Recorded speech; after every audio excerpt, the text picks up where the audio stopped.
24장 1절부터 14절까지 말씀입니다.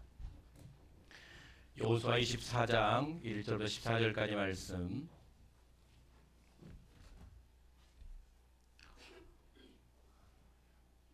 교독합니다. 여호수아가 이스라엘 모든 지파를 세겜에 모으고 이스라엘 장로들과 그들의 수령들과 재판장들과 관리들을 부를 때 부름에 그들이 하나님 앞에 나와 선지라.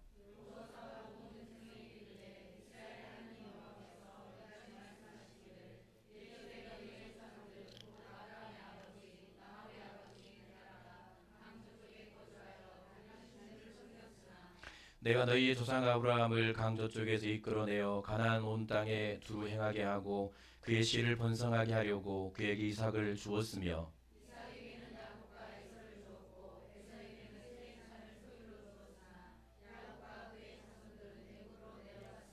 내가 모세와 아론을 보내었고 대굽에 재앙을 내렸나니 곧 내가 그들 가운데 행한 것과 같고 그 후에 너희를 인도하여 내었노라.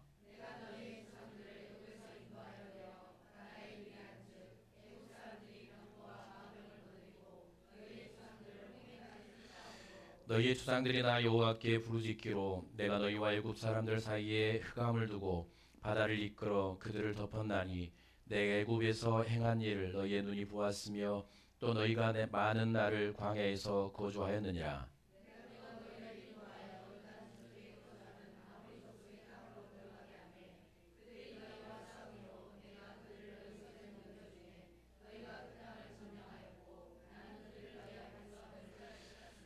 또한 모압 왕 십볼의 아들 발락이 일어나 이스라엘과 싸우더니 사람을 보내어 부올의 아들 발람을 불러다가 너희를 조주하게 하려 하였으나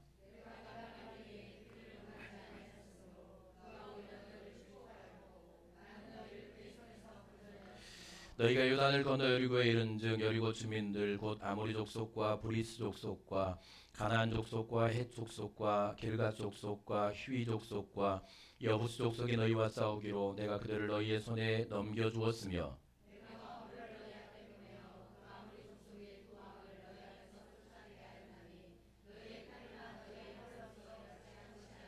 내가 또 너희가 수고하지 아니한 땅과 너희가 건설하지 아니한 성읍을 너희에게 주었더니 너희가 그 가운데서 거주하며 너희는 또 너희가 심지 아니한 포도원과 감람원의 열매를 먹는다 하였느니라. 그러므로 이제는 여호와를 경외하며 온전함과 진실함으로 그를 섬기라. 너희의 수장들이 강서쪽과 애굽에서 섬기던 신들을 치워버리고 여호와만 섬기라. 아멘. 태어나 백발이 될 때까지라는 제목으로 하나님의 말씀을 증거하도록 하겠습니다. 여호수아 24장 이제 마지막 장입니다. 또 다른 말씀들을 보다가 이제 마지막 장에 왔고요. 오늘은 그 여호수아의 고별 설교 둘째 편이죠. 23장에 여호수아는 이제 그 지도자들을 모아놓고 첫 번째 고별 설교를 합니다. 그가 온 세상의 사람들이 가는 길로 가게 되었을 때 곧 하나님의 부르심을 받을 때가 되었을 때 유언과 같은 고별 설교를 하게 되죠. 오늘은 이제 두 번째 설교고요. 유언 설교인데 오늘은 이제 온 지도자들과 또 온 백성들을 모아놓고 두 번째 고별 설교하는 말씀입니다. 그리고 나서 여호수아는 110세, 110살에 하나님께 부르심을 받게 되죠. 유언이 같이 있고 의미가 있는 이유는 그가 살아온 인생이 들어있기 때문입니다. 전 인생이 녹아있기 때문에 유언은 그리고 마지막 간절한 소망이 남아있기 때문에 유언은 가치가 있고 의미가 있는 것이죠. 그런 의미에서 여호수아에게 오늘 이제 유언과 같은 고별 설교를 하는 이 순간은 그 어느 때보다 중요하고 소중한 시간이었을 겁니다. 하나도 놓치지 않고 전해주기를 원하는 그 마음으로 마지막 설교를 하고 있는 것이죠. 또 이 내용과 함께 이 고별 설교를 하는 장소 또한 아마 숙고했을 것 같습니다. 어떤 곳에서 어느 곳으로 백성을 모아서 이 고별 설교를 해야 백성들에게 가장 가슴 깊게 새겨 놓을 수 있는가에 대해서 심사숙고를 했을 것이고 그렇게 해서 이제 장소를 선택하는데 그렇다면 여호수아가 마지막 고별 설교를 할 수 있는 최적의 장소, 그 고별 설교를 담을 만한 장소는 어디가 있을까요? 곰곰이 생각해 보면 여러분이 길갈을 아시는지 모르겠습니다. 길갈이라는 곳이 있죠. 요단강을 건넌 후에 하나님께서 요단강을 가르시고 마른 땅을 걷게 하시죠. 요단강을 건넌 후에 12개의 돌을 가져다가 기념비를 세웁니다. 과거의 수치를 씻고 하나님께서 길을 만드신 역사를 증거하며 자녀들의 후손들에게 늘 증거하려는 이 역사와 기념의 자리가 바로 길갈이었죠. 그러니까 고별 설교를 하기에, 백성들을 모으기에, 마지막 설교를 하기에 가장 아마 합당한 장소였을 것 같고요. 또 한 장소를 선택하라면 실로라는 곳이 있는데, 실로는 여호와의 법궤가 모셔진 곳이죠. 하나님의 임재와 함께 하나님 앞에 제사를 드리던 곳, 그것이 바로 실로였습니다. 아마도 이곳이 아마 최적의 장소가 아닐까 한다면, 그런데 여호수아는 길갈도 아니고 실로도 아닌, 오늘 이제 1절 말씀을 보면 여호수아가 이스라엘 모든 지파를 어디에 모으는가 하면 세겜이라는 곳에 모읍니다. 이제 창세기를 잘 아시는 분들은, 그리고 제가 좀 일찍 문자를 드렸어야 되는데 어제 너무 늦게 드려서, 창세기를 제가 28장부터 읽고 오신 분들은 세겜이라는 장소와 그곳의 역사를 잘 알 텐데, 세겜이라는 이 장소의 역사를 살펴보면 이제 가장 먼저 떠오르는 사람이 누군가 하면 야곱이죠. 읽고 오셨는지 모르겠습니다. 세겜 하면 가장 먼저 떠오르는 장소는 야곱이고, 그리고 이미 그의 할아버지 아브라함이 약속의 땅, 하나님께서 주겠다는 약속의 땅을 바라보고 세겜에 왔을 때 하나님께서 내가 내 자손에게 이 땅을 주리라라고 약속을 받았던 곳이 세겜이고요. 그곳에서 아브라함은 제단을 쌓고 제사를 드렸던 장소가 바로 세겜이라는 장소입니다. 이제 세겜 역사를 보면 이제 형과 아버지를 속이고 장자권을 빼앗고 축복을 받은 한 사람이 있습니다. 그가 바로 야곱이죠. 형에게서 팥죽을 주고 장자권을 삽니다. 그리고 아버지를 속여서 형인 것처럼, 이제 큰아들인 것처럼 속여서 축복을 받죠. 그리고 나서 이제 에서가 자신을 죽일 것에, 아들을 죽일 것을 염려해서 이제 엄마도 아빠도 그를 삼촌 집으로 피신을 보냅니다. 야곱은 급히 도망을 가죠. 급히 도망을 갑니다. 가던 길에 이제 홀로 가니까 이 밤의 추위와 또 낮에는 뜨겁고 뒤에서는 형이 쫓아올 것에 대한 두려움, 이런 이제 두려움들이 그를 마음을 사로잡았고, 그리고 어느 날 밤에, 이 추운 밤에 돌을 베개 삼아 뒤척이며 잠을 청합니다. 긴 시간 동안 청하며 잠을 잤겠죠. 그렇게 이제 순간 잠들었을 때 하나님께서 그를 찾아오십니다. 하나님께서 그를 찾아오셔서 그에게 이제 위로를 해주시는데, 어떤 위로를 주시는가 하면, 내가 돌 베개를 베고 자는 이 땅을 너에게 주겠다라고 약속을 하시죠. 그리고 너의 자손을 티끌처럼 만들어 주겠다는 약속을 해주십니다.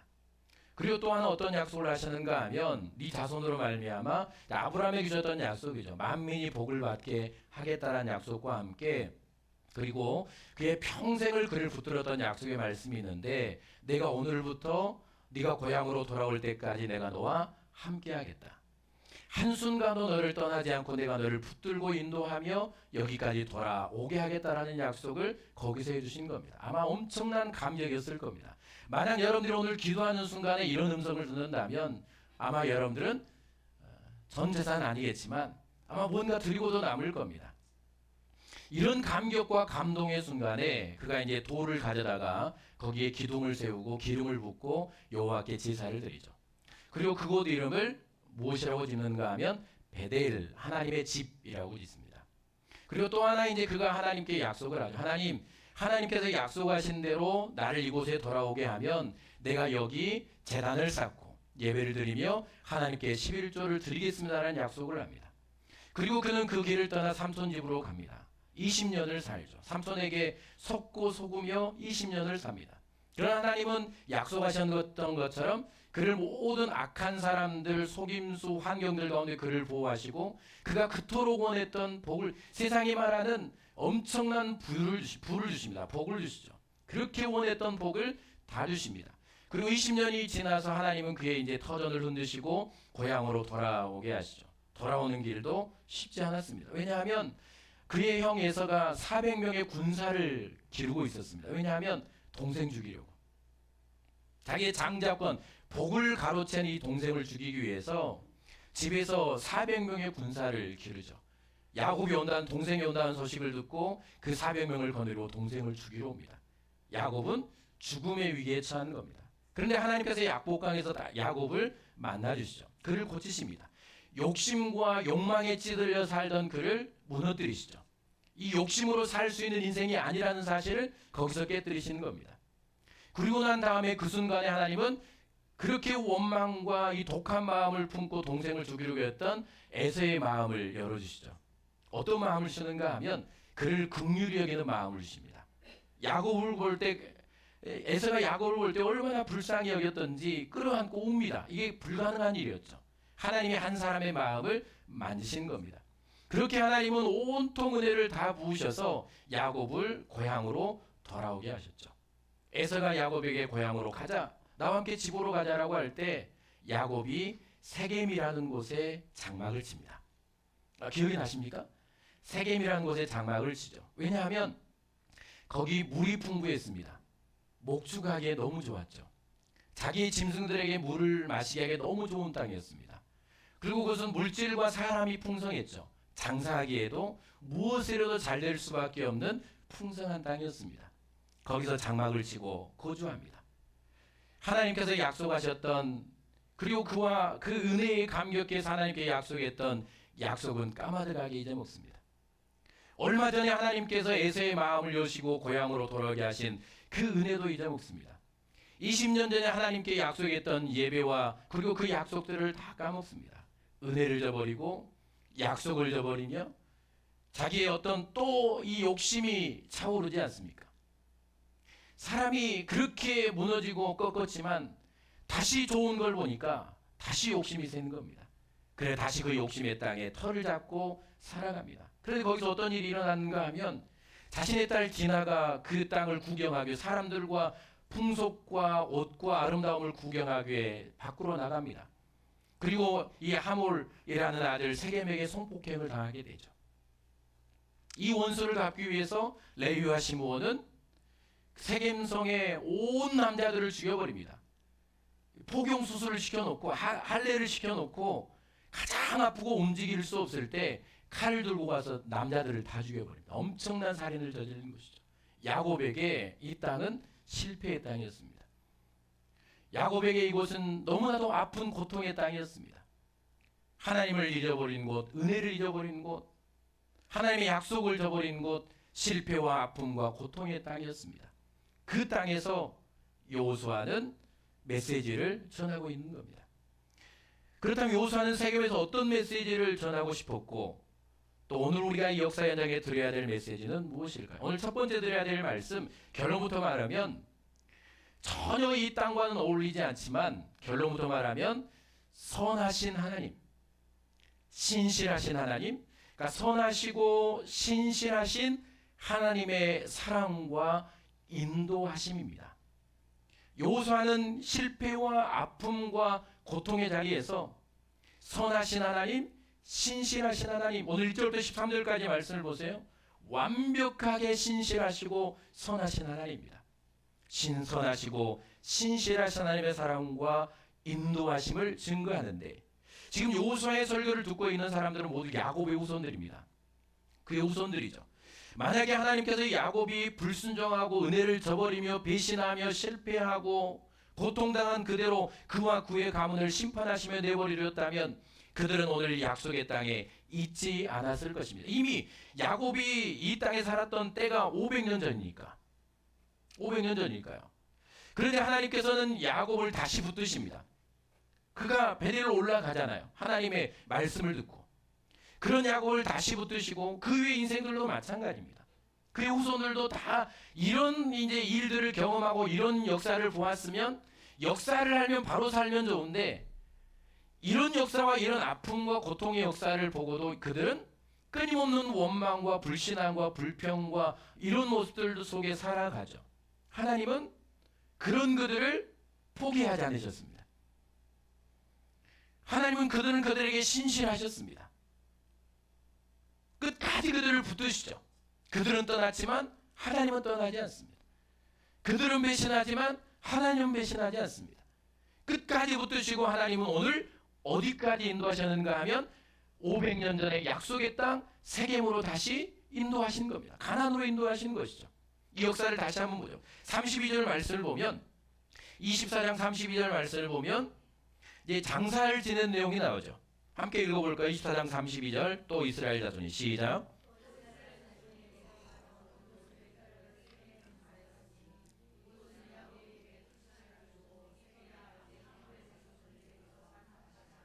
그것이 요셉 자손의 기업이 되었더라. 이제 500년 전의 역사입니다. 이스라엘 자손은 그들의 조상 요셉이 500년 전에 유언하고 당부한 대로 요셉의 유고를 메고 애굽에서 옵니다. 이 세겜은 야곱 그의 아버지죠. 요셉의 아버지입니다. 야곱이 베크시타를 주고 하몰에게 산 땅입니다. 후손들을 위해서. 500년 전에 산 땅을 500년에 하나님은 다시 돌려주셔. 약속대로. 그리고 요셉은 그 500여 년 전에 아버지의 유언과 똑같이 그들에게 당부를 합니다. 그리고 500년 후에 그들이 이제 이 유고를 메고 오는데 이 역사를 그들이 알고 있었다는 증거가 어디 있는가 하면 500년 전이잖아요. 500년 전에 요셉이 유언을 합니다. 내 유고를 메고 올라가라. 이제 다음 말씀을 보겠습니다. 볼까요? 창세기 50장 24절부터 26절까지 말씀. 창세기 50장 24절부터 26절 한번 읽어봅니다. 요셉이 시작. 요셉이 그의 형제들에게 이르되 나는 죽을 것이나 하나님이 당신들을 돌보시고 당신들을 이 땅에서 인도하여 내사 아브라함과 이삭과 야곱의 맹세하신 땅에 이르게 하시리라 하고 요셉이 또 이스라엘 자손에게 맹세시켜 이르기를 하나님이 반드시 당신들을 돌보시리니 당신들은 여기서 내 해골을 메고 올라가겠다 하라. 요셉이 110세의 죽음에 그들이 그의 몸에 향제를 놓고 애굽에서 입관하였더라. 입관하고 나머지 장례를 하지 않죠. 입관을 합니다. 그러니까 이 요셉의 유언은 500년 전의 유언이었고 그리고 500년 동안을 이스라엘 백성들 애굽 땅에서 삽니다. 번성하며 살죠. 요셉은 분명하게 믿음으로 선포하며 유언을 남깁니다. 나는 이 땅에서 죽지만 하나님은 반드시 당신들을 돌보시고 당신들을 이 땅에서 인도하여 내셔서 아브라함과 야곱과 이삭에게 맹세하신 땅에 이르게 해주실 것입니다. 하나님이 반드시 당신들을 돌보실 것입니다. 그때 하나님이 당신들을 돌보시고 인도하시고 그 땅으로 인도해 갈 때 그때 내 유고를 메고 올라가서 그 땅의 장사를 지내 주십시오라는 이 유언을 하고 남깁니다. 그들 500년 동안 그 약속을 기억하고 있었던 겁니다. 500년이면 다 잊어먹고도 남을 때죠. 그런데 그들이 애굽에서 나올 때 급하게 나오잖아요. 저녁에 빛이 나듯 그렇게 급한 몸으로 나올 때 그들이 요셉의 유고를 챙겼다는 것은 무엇을 알고 있었다는 겁니까? 역사를 알고 있었다는 것이죠. 그들의 조상 요셉과 야곱과 아브라함에게 맺었던 이 모든 하나님의 약속과 그들의 역사를 완벽하게 다 이해하고 알고 기억하고 있었다는 겁니다. 그러니까 급하게 나오는 순간에 이 요셉의 유고를 메고 나와서 오늘 하는 일이 뭡니까? 세겜에서 장사를 지내는 일이죠. 이 역사를 알고 있었던 백성들, 이 요셉의 유언대로 그들의 바램대로 하나님 그들을 돌보셨습니다. 그리고 애굽에서 그들을 구원해 내셨죠. 광야길을 인도하시고 하나님은 그의 유언과 약속대로 그들을 가나안 땅에 인도해 주셨습니다. 무려 500년의 세월 동안 아브라함 때부터 750년에 이르는 시간 동안 하나님은 그들을 기억하셨습니다. 하나님은 한 번도 그들을 떠나지 않으셨습니다. 하나님은 신실하게 그들을 이끌어 오셨습니다. 변함없이 그들과 함께 하셨고 그들을 도우시며 여기까지 인도해 오셨고 세겜 땅에 그들을 세우시고 요셉의 유언대로 여기서 일을 행하고 장사를 지내고 있는 그들의 모습을 보면서 우리는 여기서 무엇을 깨닫습니까? 하나님의 선하시고 신실하신 손길을 발견하는 겁니다. 하나님의 선하신 인도하심의 역사를 발견하는 것이죠. 이걸 한마디로 하나님의 위대한 사랑입니다. 사랑. 아까 말씀드렸죠? 이 세겜은 아브라함이 세겜에 이르렀을 때 750년 전에 이 땅을 너에게 주리라는 약속을 받았던 것입니다. 그리고 거기서 제사를 지냈던 장소가 세겜입니다. 야곱은 그 땅을 돈을 주고 삽니다. 이 역사를 알았던 백성들, 그의 조상 아브라함과 야곱과 대대로 이 약속의 땅을 지키시고 인도하시며 그들을 돌보셔서 이 땅으로 인도하신 이 역사의 현장에선 그들의 이 심정을 생각해 보면 그 하나님의 인도하심에 대한 감격, 끊임없는 배신과 배반과 불평과 원망과 불신앙의 그 우상을 섬기는 끊임없는 배신의 역사 가운데 한 번도 그들을 떠나지 않고 붙드시며 신실하게 그들을 인도하셨던 이 하나님의 신실한 선하신 손길, 그들은 감격으로 여기서 하나님과 이제 약속을 맺습니다. 그러므로 14절, 그러므로 이제는 이라고 말을 하죠. 그러므로 이제 너희는 여호와만 섬겨라. 여호와만 섬겨라. 자, 우리가 읽은 1절부터 13절까지 말씀은 이제 이 역사를 14절로 함축해 놓은 말씀입니다. 아브라함을 부르실 때부터 오늘 여기 세겜 이 자리에 설 때까지 750년의 역사를 매우 함축적으로 기록해 놓은 이 역사의 말씀인데, 이 말씀에 나타난 하나님을 몇 가지 단어로 정리해 보라면 뭘로 정리할 수 있어요? 어떤 단어로 정리할 수 있겠습니까? 어제 읽어오신 분들은 이제 아시겠지만 이 흐름을 보면, 이 말씀 하나하나를 보면 여기서 발견하게 되는 하나님, 가장 많이 등장하는 단어는 인도하심이죠. 인도하시는 하나님. 아브라함 때부터 여기까지 그들을 인도하신 하나님. 애굽의 땅에서 그들을 보호하셨고 기근 가운데 지키셨으며 홍해를 여시고 광야의 길을 만드시고 사망의 강을 내시고 그리고 적들을 물리치시며 여기까지 인도하신 하나님의 역사가 여기 기록되어 있습니다. 그리고 신실하신 하나님, 아브라함 때 여기까지 한 번도 변하지 않는 하나님. 그들은 변했지만, 그들은 버렸지만, 그들은 불신했지만, 그들은 우상을 찾아갔지만 한 번도 그들을 버리지 않고 붙들으시는 신실하신 하나님, 그리고 선하신 하나님, 선을 이루신 하나님. 그들에게 애굽은 고통이었을 것입니다. 그들의 기근은 아픔이었을 겁니다. 물이 없는 그 기근의 땅 광야는 고단한 삶이었을 겁니다. 적들이 앞에 있었고 먹을 것이 풍족하지 않았던 삶, 대적들이 그들 앞에 있었고 노예 생활, 홍해, 광야, 요단강들 다 마찬가지입니다. 하나님이 모든 것들을 다 어떻게 사용하시는가 하면 아브라함과 야곱과 이삭과 그 조상들에게 하셨던 선하신 약속, 그들을 가나안으로 인도하실 이 약속을 이루는데 완벽하게 그들을 붙들고 사용하시는 선을 이루신 하나님. 그때는 고통이었고, 그때는 고난이었고, 그때는 이룰 수 없었지만, 이해할 수 없었지만 오늘 여기 선 순간에는 그 모든 것들이 우리를 여기까지 인도하시려는 하나님의 선하신 손길이었음을 오늘 여기서 그들은 깨닫는 것입니다. 심지어 9절과 10절 말씀, 모압 왕이 이스라엘 백성들을 두려워해서 발람을 부르고 그들을 저주하게 합니다. 저주하러 가지만 하나님이 그들을 저주하지 못하게 하고 오히려 무엇으로 바꾸는가 하면 저주를 축복으로 바꾸신 하나님, 저주까지도 축복으로 바꿔주시는 선하신 하나님, 이 하나님이 여기 가득 차 있는 것이죠. 여호수아는 그들에게 다른 것이 아니고 하나님을 가르칩니다. 하나님이 어떤 분인가? 하나님이 너희에게 어떤 역사를 이루셨는가? 하나님이 너희를 어떻게 인도하셨는가? 라고 말씀하면서 여기까지 인도하신 그들 앞에 위대한 사랑을 가슴으로 깨닫고 신앙의 결단을 하게 하는 것입니다. 그러므로 이제는 여호와를 경외하며 온전함과 진실함으로 그를 섬기라. 너희의 조상들이 강저 쪽과 이후에 섬기던 신들을 지워버리고 여호와만 섬기라. 왜 이럴까요? 왜 하나님을 그들에게 새기고 그들의 가슴에 새기며 실패의 땅, 때론 약속의 땅, 700년 전의 이 역사의 대를 물줄기처럼 흐르는 이 하나님의 선하신 손길을 증거하며 신앙의 결단을 이끌어내는 것일까요? 다음 주에 보였지만 그들은 이 신앙의 결단을 합니다. 약속을 하죠. 우리가 하나님만을 섬기겠습니다. 우리 하나님만을 예배하겠습니다. 그런데 우리가 다 아는 것처럼 그렇게 됩니까? 당장 얼마 되지 않아서 그들이 하나님을 배신하고 우상을 섬기기 시작하죠. 여호수아는 이 일을 너무 잘 알고 있었습니다. 이스라엘 백성의 광야의 모습을 요약해 보면 그들이 계속했던 말이 있습니다. 계속해서 반복했던 말, 제일 많이 했던 말이 뭔가 하면 돌아가자는 말이었습니다.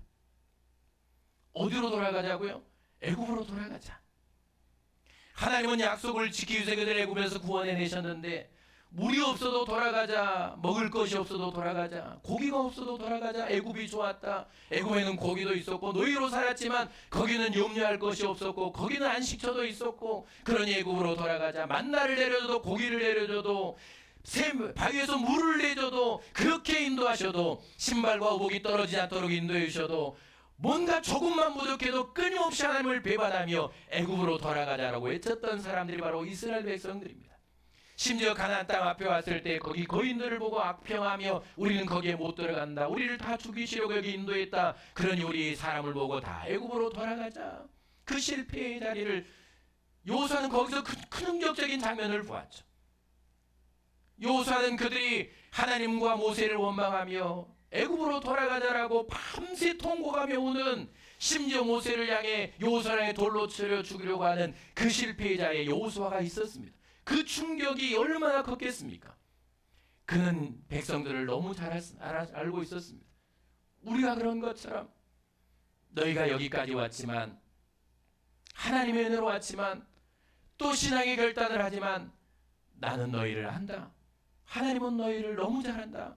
그래서 하나님이 염려하셨죠. 너희가 그 땅에서 집을 짓고 아름다운 터전을 잡고 농사를 지며 소출이 풍성하며 은금이 풍성해지고 가축이 풍성해질 때 너희가 나를 잊어버릴까 염려하노라. 그대로 되죠. 사람은 그런 겁니다. 너무 쉽게 하나님을 배반할 것을 알았습니다.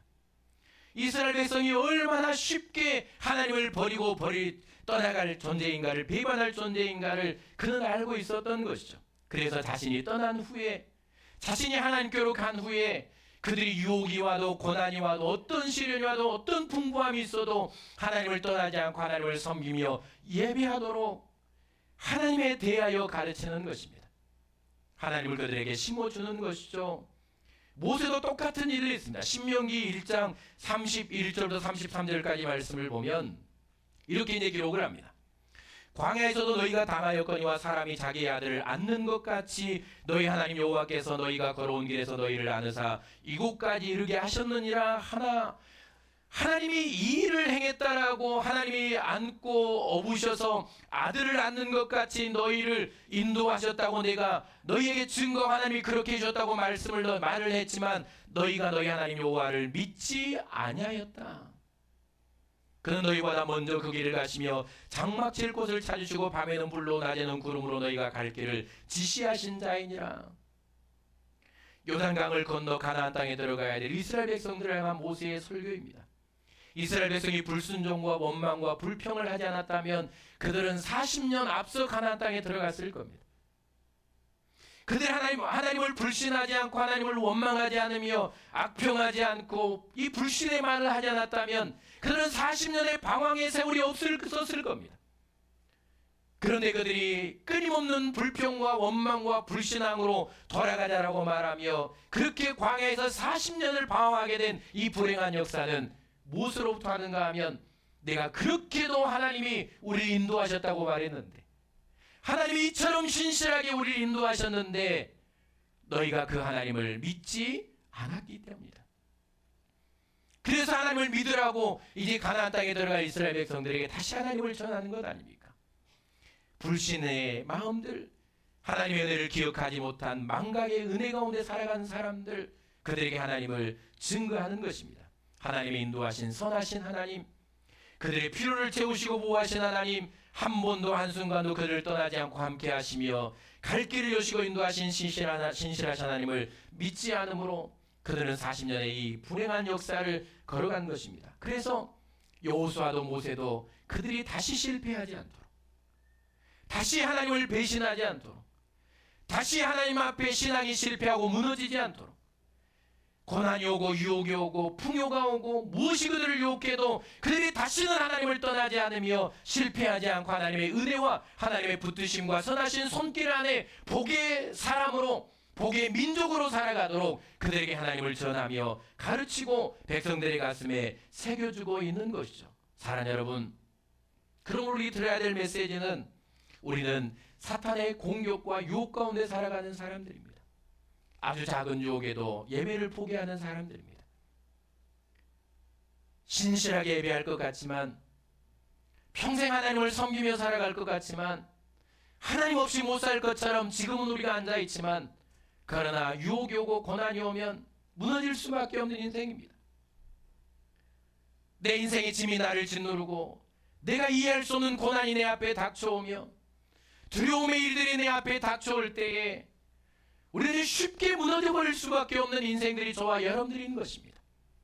두려워하며 하나님을 불신하며 맡겨드리지 못하며, 그러므로 끊임없이 우리에게 다가오는 사탄의 유혹과 이 고난의 현실 앞에서 내가 신앙에 실패하지 않으려면, 하나님을 향한 나의 신앙이 무너지지 않으며 마지막까지 인내로서 승리하며 나아가 약속의 자리에 서기 위해서 우리가 분명히 깨달아야 될 것은 다른 것이 아니고 하나님을 알아야 합니다. 하나님을 신뢰하는 법을 배워야 합니다. 다른 말로 하나님의 앞에 맡기는 법을 배워야 합니다. 우리가 적어도 오늘 매주 알아가는 것은 하나님입니다. 다른 게 아닙니다. 그리고 우리의 인생의 여정에 배우는 것은 신실하신 하나님, 선하신 하나님, 나를 끝까지 사랑하신 하나님 앞에 내 삶을 맡겨드리는 신뢰함을 배우는 것입니다. 하나님을 믿지 않으면, 하나님의 신실하심과 선하심을 신뢰하지 않으면 우리는 고난 앞에 무너질 수밖에 없는 인생들입니다. 나를 끝까지 사랑하시는 그 큰 사랑에 감격하지 않으면 아주 작은 유혹에도 신앙을 버려버릴 수밖에 없는 존재들이 저와 여러분들이라는 사실을 알아야 합니다. 여러분, 하나님 앞에 맡겨드리는 신뢰의 훈련들이 저 여러분들에게 잘 되었으면 좋겠습니다. 하나님을 가슴으로 깨닫고 하나님을 내 삶으로 느끼며 고난 중에, 환난 중에, 유혹 가운데 거기서 나를 붙드시고 거기서 나를 선한 손으로 인도하시며 끝까지 나를 사랑하시는 선하신 하나님을 내가 경험하고 하나님을 신뢰하며 고난이 와도 어려움이 와도 어떤 위기와 두려움이 찾아올지라도 내 인생의 무거운 짐을 하나님께 맡겨드리며 하나님을 신뢰하며 인내로 기도하며 예배하며 이 여정을 승리해 나아갈 수 있는 이 은혜가 저와 여러분들이 함께 할 수 있기를 바랍니다. 우리를 안고 업어서 인도하신 하나님, 내가 온 것 같지만 엄마 뱃속에 태어나기 전부터 하나님은 나를 아셨고 태어날 때부터 하나님이 나를 안으셨고 품고 업어서 나를 여기까지 인도해 오신 분이 나의 하나님이라는 사실을 기억하셨으면 좋겠습니다. 피로를 채우시고 길을 열어주신 하나님, 살 길이 안 열리고 앞길이 보이지 않으며 사방이 막혀 있지만 하나님은 거기서도 길을 만드시고 여시며 인도해 주시는 나의 하나님, 그 하나님을 나는 배워야 합니다. 그 하나님을 만나야 하는 것이죠. 선을 이루신 하나님, 가장 선한 길로 나를 인도하신 하나님, 슬픔도 기쁨도 경통함도 고난도 나쁜 사람도 좋은 사람도 질병도 건강도 가난도 부요도 사고도 안전도 저주도 다 붙드시고 나를 가장 선한 자리에, 나를 가장 선한 인생으로 완벽한 존재로 세우시기 위해서 그것들을 선으로 바꾸시는, 그것들을 통하여 선을 이루신 하나님, 그 하나님이 바로 나의 하나님입니다. 그러므로 오늘 나는 가장 선한 자리에 앉아 있는 것입니다. 오늘 내가 앉아 있는 내 인생은 가장 선한 자리에 있는 것입니다. 그것이 어디든, 그것이 고난이든 기쁨의 자리든 거기 하나님의 선하신 손길이 있습니다. 하나님 그것을 붙드시고 나를 하나님의 품까지 인도해 가실 줄로 믿습니다. 신실하신 하나님을 굳게 믿고 붙들어야 유혹도 이기고 고난도 이기고 어려움도 이기고 환난도 이기며 이 땅의 삶을 인내로 경주하고 끝까지 달려 하나님 품에 안길 수 있는 그런 신앙으로 설 수 있다는 사실을 꼭 기억하시면서요, 여러분 하나님을 꼭 만났으면 좋겠습니다. 이 땅의 삶은 하나님을 만나는 삶입니다. 하나님 이스라엘 백성들을 광야에 두시고 하나님을 가르쳐 주셨습니다. 너희를 먹이고 입히고 인도하는 분이 하나님이다. 우리는 여기서 하나님을 만나는 것입니다. 하나님을 신뢰하는 법을 배우는 것입니다. 이 사실을 꼭 기억하십시오. 야곱의 집이여, 이스라엘 집에 남은 모든 자여 내게 들을지어다. 배에서 태어남으로부터 내게 안겼고 태에서 남으로부터 내게 업힌 너희여, 너희가 노년에 이르기까지 내가 그리하겠고 백발이 되기까지 내가 너희를 품을 것이라. 내가 지었은즉 내가 업을 것이요 내가 품고 구하여 내리라. 이게 나를 향한 하나님의 약속의 말씀입니다. 하나님의 사랑이 우리에게 이렇게 나타난 바 되었으니 하나님이 자기의 독생자를 세상에 보내심은 그로 말미암아 우리를 살리려 하심이라. 사랑은 여기 있으니 우리가 하나님을 사랑한 것이 아니요 하나님이 우리를 사랑하사 우리 죄를 속하기 위하여 화목제물로 그 아들을 보내셨습니다. 나를 사랑하신 하나님이 독생자를 이 땅에 보내셨고, 나를 사랑하신 하나님이 나를 구원하시기 위해서 십자가에서 생명을 내어주셨습니다. 생명을 주실 만큼 하나님은 나를 사랑하셨습니다. 그 하나님이 내가 태어나기 전부터 나를 아셨습니다. 그리고 나를 여기까지 인도해 오셨습니다. 백발이 될 때까지, 그 말은 하나님 앞에 설 때까지 우리를 인도해 주실 것입니다. 론 카놀리가 지은 노래한 하나님의 선하심이라는 노래가 있습니다. 제가 보내드렸을 겁니다. 사랑팀 나오시고요. 제가 그 영어로 된 가사를 번역해 놓은 가사를 불러드리겠습니다. 그리고 이 찬양 함께 나누겠습니다. 이런 곡입니다. 주님 사랑합니다. 당신의 자비는 결코 나를 실망시키지 않습니다. 저의 모든 생애가 당신의 손에 붙들려 있었습니다. 지금 이때까지도. 제가 깨어나는 순간부터 제 머리를 누이기까지 저는 하나님의 그 선하심을 노래하겠습니다. 제 모든 삶 가운데 당신은 신실하셨습니다. 제 모든 삶 가운데 당신은 너무너무 좋으셨습니다. 그래서 제가 가능한 모든 호흡으로 주님, 저는 주 하나님의 그 선하심을 노래하겠습니다. 당신의 그 선하심이 뒤쫓고 있었습니다.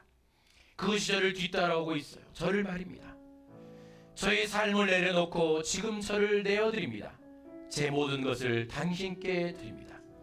신실하신 당신의 선하심이 나를 뒤쫓고 있습니다. 황송하게도 주님의 선하심이 저 같은 자를 따르다니요. 지금 저의 삶, 각 영역의 모든 주도권을 주께 넘겨드립니다.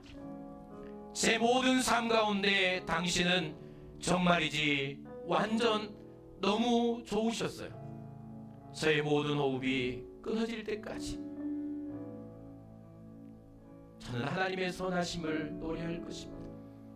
제 모든 삶 가운데 당신은 정말이지 완전 너무너무 좋으셨습니다.